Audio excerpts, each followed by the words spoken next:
For 30 years, my father was my hero. For 30 years, I lived in a world that felt safe, protected by the shadow of a good man.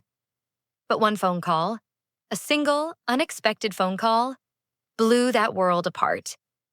It proved that my entire life and my family's perfect image was nothing but a carefully constructed lie. This is the story of how I uncovered the devastating secret he planned to take to his grave, and why I'm now fighting for justice against my own blood. It's a story about how the person you trust the most can inflict the deepest wound, and how the truth, no matter how horrifying, is the only thing that can set you free. To really get the depth of the betrayal, you have to understand the man he was pretending to be. My father, Mark, wasn't just a dad. He was a pillar of the community. In our small, tight-knit town, he was the guy everyone looked up to. He sponsored the Little League team, organized the annual charity drive, and his booming laugh was the soundtrack to every neighborhood barbecue. He coached my soccer team, taught me how to ride a bike, and sat in the front row of every single school play, beaming with a pride that felt as real as the ground under my feet. Our family life looked perfect from the outside, and honestly, it felt that way on the inside too. We had the two-story house with the big green lawn, the golden retriever, and the tire swing hanging from an old oak tree. My mother, a gentle soul who adored him, was the quiet grace that made our house a home. I have one younger brother, Leo, who idolized my father even more than I did. To Leo, Dad was a giant, a man who could do no wrong, whose word was gospel.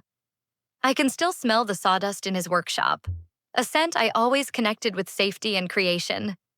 He was always building something. A bookshelf for me, a new deck, a birdhouse for my mom. He'd let me help, my small hands fumbling with screws while he guided me with what seemed like endless patience. He'd tell me stories while we worked, tales about his own father, a man who taught him the value of honesty. "A man is only as good as his word, kiddo," he'd say, ruffling my hair. "Don't ever forget that." I held on to those words like they were sacred. They were my moral compass. Family dinners were mandatory. Every night at 6 sharp, we'd gather around the heavy oak table he'd built. He'd sit at the head, carving the roast or serving spaghetti, and ask each of us about our day. He listened with an intensity that made you feel seen. He offered advice on everything from playground bullies to algebra homework. He was our rock. Of course, looking back now, I can see the cracks. They were tiny fissures, so small you could easily explain them away. There was that locked metal file cabinet in his workshop, the one place I was never ever allowed to go. When I asked what was in it, he'd just smile and say, "Boring adult stuff, taxes and titles." It sounded plausible, so I never questioned it. Then there were his business trips, frequent and often sudden. He'd be gone for a few days with a vague story about a client or a conference. My mother would worry until his car was back in the driveway, but the joy of his return always washed away any questions. He'd come home with gifts and stories, pulling us back into his warm, safe orbit. And then there was his temper. It was rare but terrifying. A sudden storm over something small, like a spilled glass of milk. It would be followed almost immediately by deep, overwhelming remorse. He'd get quiet, his face clouded with a shame that seemed way too big for the situation. "He's just under a lot of stress," my mom would tell us later, in a hushed voice. "His work is demanding." We accepted it. He was a good man who had bad moments. That was the story we told ourselves. That was the lie we all lived in. A beautiful, comfortable cage, and for 30 years, none of us ever thought to rattle the bars. The day my world fell apart started like any other Tuesday in October. I was 30, living an hour away from my childhood home, but I still talked to my parents all the time. I was at work, staring at a spreadsheet when my phone buzzed. Unknown number? I almost ignored it, but something made me answer. The voice was a woman's, shaky and older. She asked for me by my full name, the first little prickle of unease. "Who's this?" I asked. A long pause. "You don't know me," she said, her voice cracking. "My name is Eleanor. I knew your father. a long, long time ago. The way she said, "knew," sent a chill down my spine. My mind jumped to the worst possible place. Is he okay? Did something happen? No, I assume he's fine, she stammered. I haven't spoken to him in over 40 years. Listen, I know this is out of the blue. I shouldn't be calling, but my husband just passed. And I was going through his things and I found your name. Your birth announcement. He kept it. The unease in my stomach was twisting into a knot of confusion. I'm so sorry for your loss, but I don't understand. How did your husband know me? He didn't, she whispered. He knew your father. They were partners before you were born. Before your father became who he is now. There it was again. Who he is now. It suggested there was a who he was then. A completely different person. My father's life story, as I knew it, was simple. Small town, state college, met my mom, started his own business. No mysterious chapters, no forgotten partners. I think you have the wrong person, I said, my voice getting firmer, more defensive. My father built his business from the ground up, by himself. Eleanor let out a sound that was half sigh, half sob. That's the story he tells, I'm sure. But it's not the truth. Your father's name isn't even Mark. Or it wasn't. The spreadsheet on my screen went blurry. What are you talking about? Please, she pleaded. I thought his family should know the truth. What he did to us. What he built his life on. He ruined us. He took everything and just disappeared. Ask him. Just ask him about Cleveland. Ask him about Wright and Thompson Financial. And then she hung up. I just sat there, phone in my hand, her words ringing in my ears. His name isn't even Mark. He ruined us. It was crazy. The rambling of a grieving, confused old woman. It had to be. I called back, but it went straight to voicemail. That night, I drove to my parents' house for dinner, arguing with myself the whole way. Do I say something? It felt insane. It felt like I'd be betraying the man who had only ever been good to me. But I couldn't shake the raw pain in that woman's voice. The house was the same as always. Warm, inviting, smelling of my mom's cooking.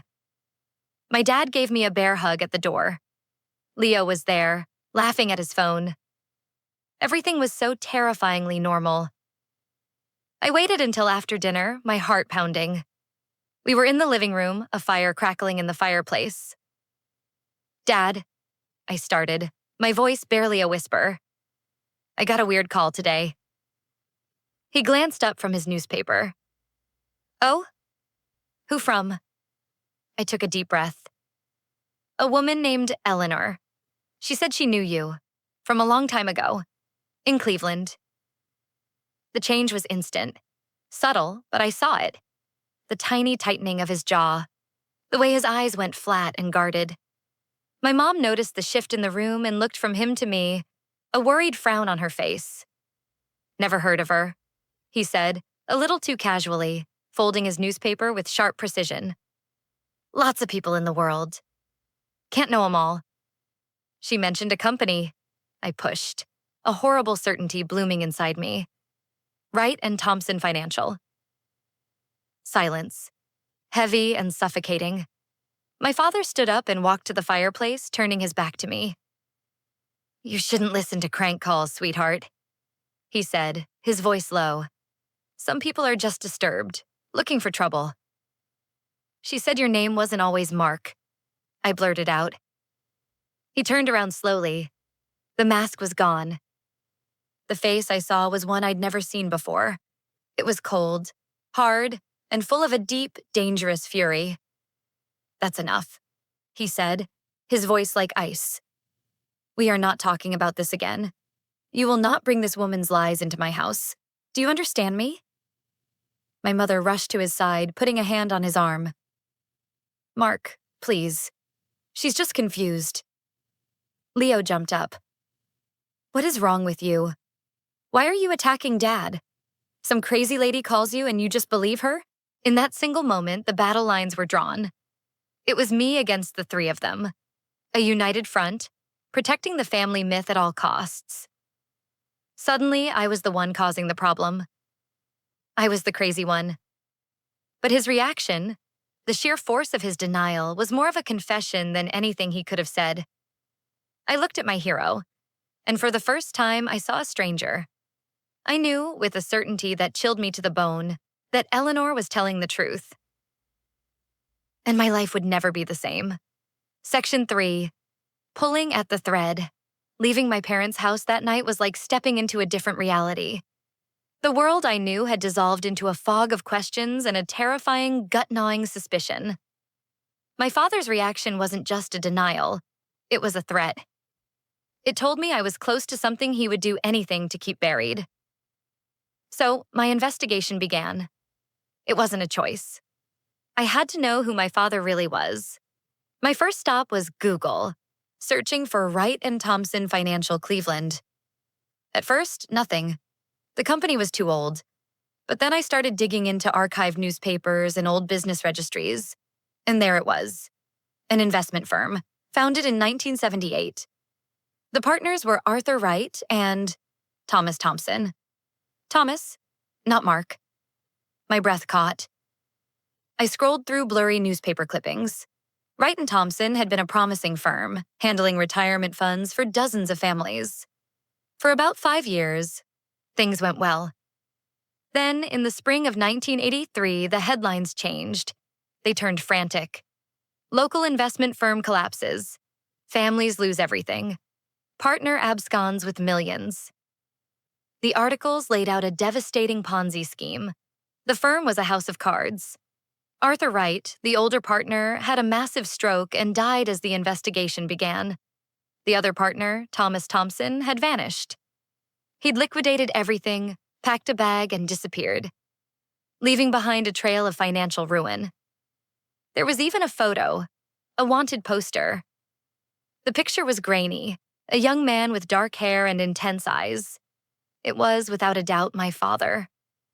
I felt so sick I had to grab my desk to keep from falling over. This was the man who taught me about honesty. The man who had built our lives. But he hadn't built it with hard work. He'd built it with stolen money, on the wreckage of other people's dreams. Our perfect house, my college education, the family vacations. All of it was funded by theft. He wasn't a consultant. He was a con man. He was a fugitive. The next thing I thought of was the locked file cabinet in his workshop. I had to get in it. I waited for a day I knew my parents would be out and let myself in with my old key, my heart hammering. The workshop still smelled of sawdust and safety, which now felt like a sick joke. The cabinet lock was serious. I had no idea how to pick it, so I found a crowbar in his tool chest. The irony of using his own tools to dismantle his lies wasn't lost on me. The screech of metal was deafening in the quiet house, but finally the drawer popped open. Inside wasn't boring adult stuff. It was a time capsule.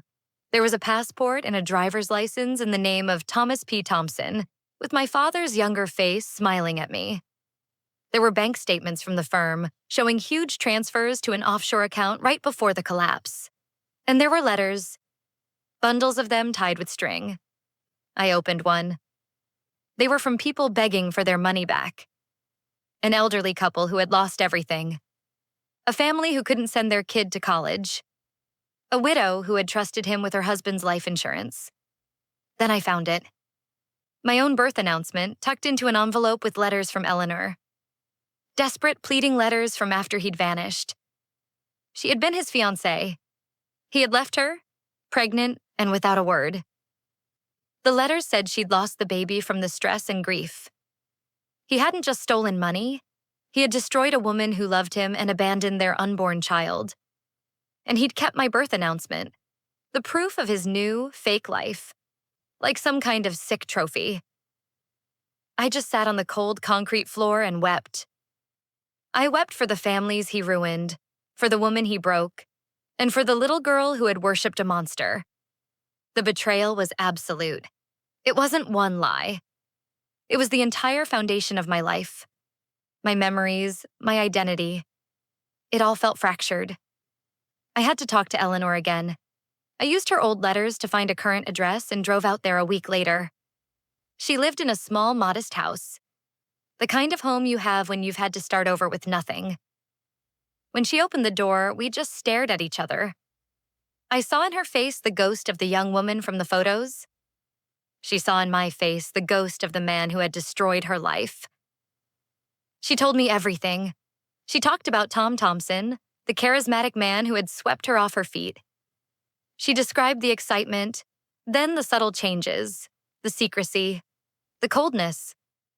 She recounted the day she woke up and he was just gone. His recent death, she said, was what finally pushed her to call me. The truth, she felt, deserved to finally see the light of day. Driving home, my grief started hardening into something else. Resolve. My family's reaction, their immediate choice to protect him and paint me as the crazy one, was a second betrayal that cut just as deep. My mom must have known something and chose to look the other way. They had tried to gaslight me and shove me back into the cage of their comfortable lie. But I was out now. I had the truth. The only question left was, what was I going to do about it? Section 4. The House of Cards collapses. Armed with the truth, I felt this awful, strange clarity. My father was a criminal. My family was built on his crimes, and I couldn't be a part of it anymore. There had to be a reckoning. Not just for me, but for Eleanor and all the other families. I decided the confrontation had to be on my terms. I called my mom and said I wanted a family meeting, that I had something important to discuss. My voice was so calm it seemed to unnerve her, and she agreed. I went over that Sunday carrying a single manila folder. Inside was the evidence: a copy of the wanted poster, one of the offshore bank statements, and one of Eleanor's letters. They were all in the living room. My father, mother, and Leo, waiting for me like a fortress, ready to defend against my attack. I didn't waste any time. I walked to the middle of the room and opened the folder. I told you I got a phone call. I started, my voice steady. And you told me I was crazy. For 2 weeks, I've been looking for the truth. And I found it. I put the wanted poster on the coffee table. It landed with a soft thud. This is Thomas Thompson, wanted in Cleveland in 1983 for fraud and embezzlement. He stole millions of dollars from working-class families and vanished. I looked right at my father. His face was stone, but a muscle was twitching in his cheek. My mother gasped. "It's you," I said quietly. "Thomas Thompson is you." "This is ridiculous," Leo snapped, jumping up. "That's a grainy old photo. It could be anyone." I cut him off by laying down the copy of the passport. Thomas P. Thompson. The picture was clear, undeniable. Leo went silent, his eyes darting between the passport and our father's face, his whole world grinding to a halt. "You ran," I continued. My eyes locked on my father. "You left people with nothing. You took their life savings. You hid it and you started over. You bought this house with their money. You paid for our lives with their tears." My mother started sobbing. "Stop it," she pleaded. "Please, just stop." "No," I said, turning to her. Did you know? Did you know you married a fugitive? Or did you just decide not to ask where the money came from? Did you choose this comfortable lie over the truth?" Her silence was the only answer I needed. She had lived in this house, used the money, and helped him keep his secret. It was a fresh wave of betrayal. Finally, my father spoke. His voice was low and raspy. "You have no idea what you're talking about," he said, but the words were hollow.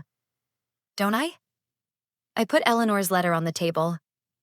"I know about Eleanor, your fiancée, the woman you left when she was pregnant with your child. A child you never even met. You didn't just destroy strangers, Dad. You destroyed people who loved you." That's what finally broke him.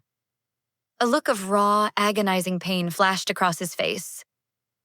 He sank into his armchair like his bones had turned to dust. The room fell silent, except for my mother's weeping. I looked at my brother. His face was pale, his eyes wide with horror. He was looking at our father not with idolization, but with dawning disgust. The giant had crumbled. Everything, I said, my voice finally breaking. Everything has been a lie. Your name, your past, this family. You told me a man is only as good as his word. What is your word worth, Dad? What is any of this worth? He didn't answer. He just stared into the empty fireplace, a broken man, stripped of his disguise. The confrontation wasn't some big explosive fight. It was quieter and so much worse. It was the complete collapse of a family. In that moment, we weren't a family anymore. We were four strangers shipwrecked in the ruins of a life that was never real. I had the truth, laid out on the coffee table, but it didn't bring any comfort. Just the cold, bitter end. After the confrontation, the silence was deafening. It was the sound of a world ending. My mother's sobs quieted down. Leo just stared at the floor, unable to look at me or our father. And my father, he just sat there, hollowed out, a prisoner in the ruins he'd built. I didn't wait. There was nothing left to say. I turned, walked out, and closed the door behind me. That click of the latch felt final.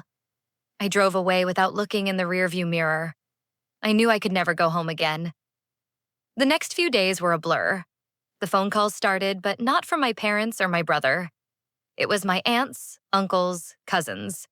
The family had closed ranks, not around the truth, but around the lie. The story was already spinning. I was ungrateful, unstable, cruel. I had attacked a good man, broken my mother's heart, and destroyed the family. It was like they'd all gotten the same memo. My uncle called and told me I was selfishly tearing everyone apart over something that happened 40 years ago. "What's done is done," he said. "What good does this do?" My aunt sent a long email about forgiveness, listing all the wonderful things my father had done. They were all defending the character he had played, refusing to see the criminal underneath. They chose the comfortable myth, and in their story, I became the villain. That second betrayal, being shunned by my entire extended family, was in some ways even harder to take. My father was a con man. Deceit was his nature. But these were the people who were supposed to love me no matter what. Their rejection proved their love was conditional. It was conditioned on my silence, on my playing along with the lie. I felt completely and utterly alone. The trauma of it all was immense, leaving me questioning everything. If my childhood was a lie, were my memories even real? If the man I trusted most was capable of this, how could I ever trust anyone again? It's the kind of betrayal that doesn't just break your heart. It shatters your whole sense of reality. After a week of silence, I got a single, sterile text from my mother. "Your father is not well. Leo is with him. We need time." No apology, no acknowledgement. Just a demand that I stay quiet while they tried to glue their broken fantasy back together. That's when it hit me. My new life would be a life without them. My father's secret was a poison that had killed every relationship it touched. The family I knew was gone. I was in exile, cast out for speaking the truth. I was standing in the rubble of my past with no idea where to go. The grief was overwhelming, but underneath it, a tiny ember of anger started to glow. They had chosen their side. Now, I had to choose mine. And my side was with the truth. In the crushing loneliness that followed, I realized I had two choices. I could let the betrayal and isolation break me, or I could fight. I could fight for a different ending, not just for me, but for every life he'd wrecked. I chose to fight. My first step wasn't to a lawyer, but to a therapist. I knew I was drowning. She specialized in betrayal trauma and gave me the words for what I was feeling. She helped me understand that I was grieving a man who never really existed. The hero father of my childhood was a work of fiction, and I had to mourn him. Therapy was painful and slow, but it was the start of rebuilding myself from the ground up and learning to trust my own judgment again. As I started to get my feet back under me, I turned my thoughts to justice. My family wanted to bury the past, but justice isn't just about punishment. It's about acknowledgement. It's about giving a voice back to those who were silenced. I reached out to Eleanor again, this time with a proposal. I told her about the other victims I'd found through the letters. I suggested we try to find them, that we band together. She agreed. Slowly, painstakingly, we found a few of them. A retired school teacher in Florida, a man in Arizona whose father had died of a heart attack soon after losing his life savings. Each conversation was like reopening an old wound, but it was also like finding family. We were a strange, broken clan, united by the trauma one man had inflicted on us. Together, we decided to take legal action. We found a lawyer who specialized in old financial crimes. He was honest with us. A criminal case was a long shot.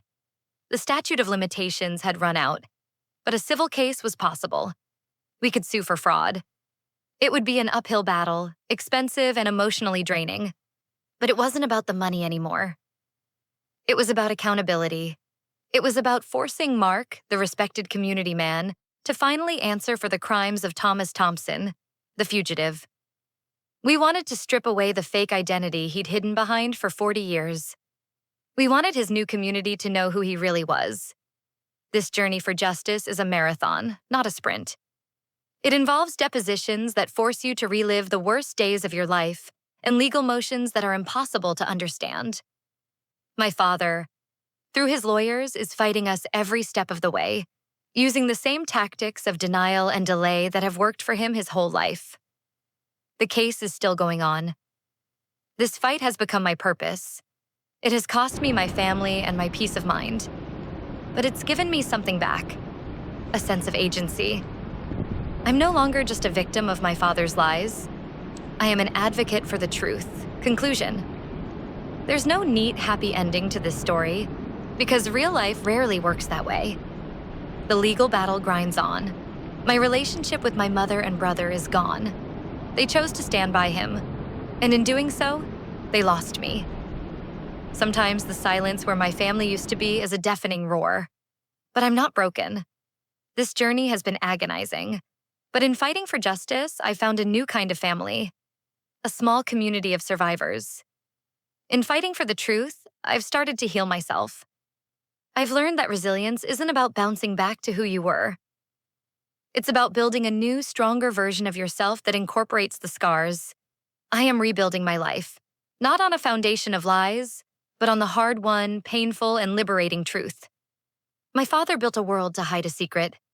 For 30 years, that secret held us all captive. Now, I'm the one telling the story, and that is its own form of justice. If you have ever felt betrayed by someone who was supposed to protect you, please know you are not alone and your voice matters. Subscribe for more stories about survival and the long road to justice. If you feel comfortable, share a part of your own story in the comments. By sharing, we build a community, and in that community, we find our strength. Thank you for listening.